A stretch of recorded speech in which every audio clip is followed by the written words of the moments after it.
Fala, galerinha! Eu sou a Pan Semesato, sou analista de mini contratos da Rico e nessa aula de hoje nós vamos falar sobre os tipos de gráficos.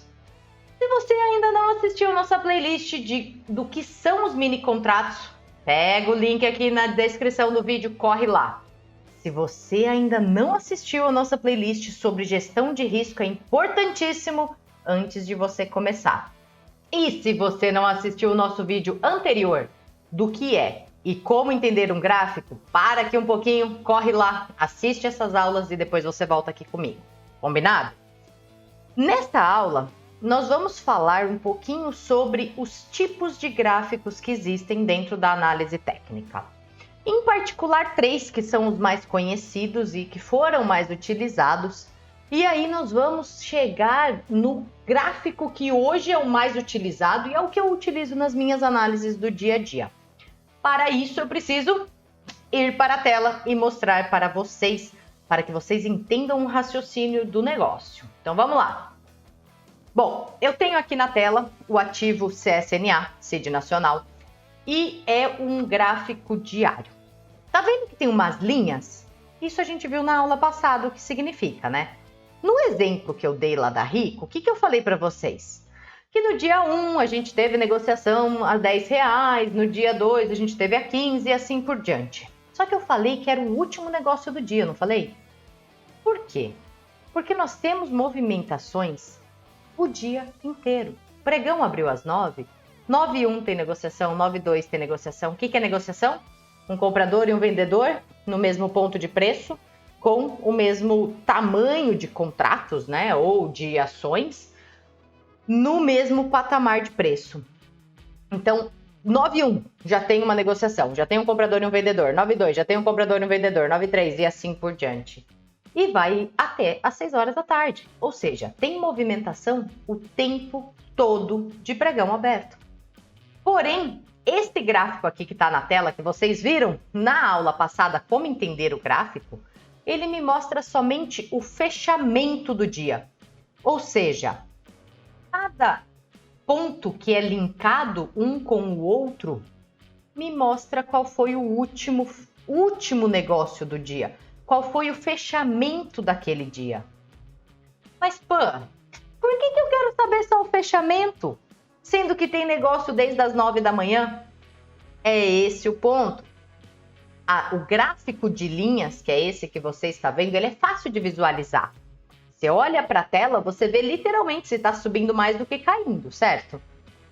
Só que ele é um pouco carente de informação, porque ele não me mostra realmente se o dia foi bom ou se o dia foi ruim. Porque eu não sei onde abriu o dia. E se o primeiro negócio foi, por exemplo, nos 20 e o último negócio foi nos 10? Só vai mostrar 10 para mim. Então, essa é a carência do gráfico de linhas. E para isso nós tivemos uma evolução, que é o gráfico de barras. O gráfico de barras, ele me dá um pouquinho mais de informação. Então, nesse exemplo aqui, o que eu consigo visualizar com o gráfico de barras? Que, por exemplo, no dia 14 de abril, nós tivemos o primeiro negócio do dia do lado esquerdo. Então, essa barrinha aqui significa que foi o primeiro negócio do dia, ou seja, a abertura.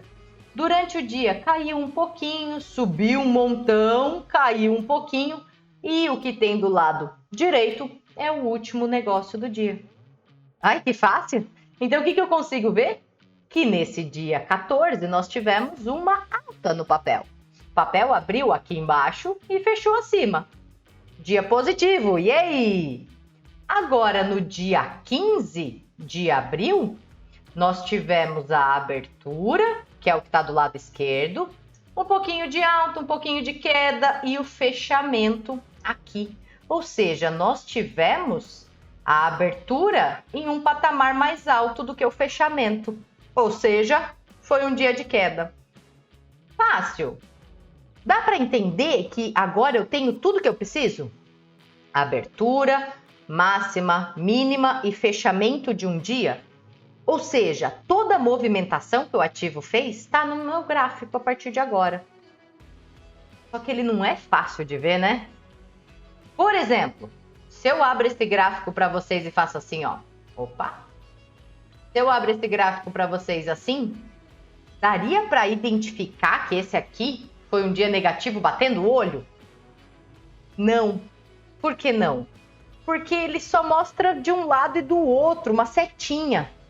E aí a gente tem um método ainda mais fácil para que fique mais visual para nós, que é o gráfico de candles. Então, ao invés do gráfico de barra, agora nós vamos evoluir mais um pouquinho e ir para os gráficos de candlestick, que são as barrinhas que vocês estão acostumadas a ver nos gráficos por aí. Opa, mas tem barrinha verde e tem barrinha vermelha. Lembra do dia 14 e do dia 15 que a gente acabou de ver no gráfico de barras? Olha como fica mais fácil de visualizar que o dia 14 foi um dia comprador, dia 15 um dia vendedor. Dia 14, abertura, mínima, máxima e fechamento. Dia 15, abertura, máxima, mínima e fechamento. Ou seja, o candle, ele me mostra todas as informações que eu preciso do dia. Então, onde foi o patamar mais baixo que teve negociação, o patamar mais alto que teve negociação, qual foi a abertura e qual foi o fechamento daquele dia. E eu consigo, de uma maneira visual, enxergar isso no gráfico por meio das velas, que são os candles.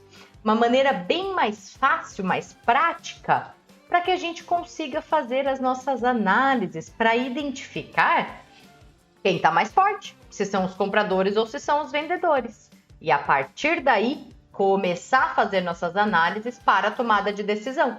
Se devemos comprar, se devemos vender ou se devemos simplesmente ficar de fora. Legal esse conceito, não é? Pô, mas eu não gosto de verde e vermelho. Tudo bem, é só você alterar. Você pode mudar para a cor que você quiser. Você pode colocar preto e branco, por exemplo. Então, você põe positivo no branco, negativo no preto. Cadê o preto? Aqui. E aí vai ficar preto e branco. Você pode usar a cor que você quiser, amarelo, laranja, aquilo que te agradar mais, aquilo que ficar mais visual para vocês. E é isso, galera. O candle hoje é o gráfico mais utilizado pela maioria. Por quê? Porque ele é mais visual, porque ele me dá todas as informações necessárias que eu preciso para fazer uma análise. Eu consigo saber se no dia teve mais compras, mais vendas, ou se teve muita compra e muita venda, que a gente acabou tendo muita movimentação. E eu consigo ver se a abertura foi acima ou foi abaixo do fechamento. E aí eu consigo distinguir se foi um dia que os compradores ganharam ou se os vendedores ganharam. E tudo isso de uma maneira bem visual, de uma maneira que facilita a nossa leitura. Então, agora que você já é familiarizado, na próxima aula nós vamos entender um pouco mais de como chamar os candles ou de como são os tipos e o que a gente pode utilizar de análise, entendendo o comportamento dessas barrinhas, desses candlesticks. Agora você já está íntimo do que é um candle, você pode chamar ele de candle também, beleza? Não precisa falar candlestick, que é muito comprido.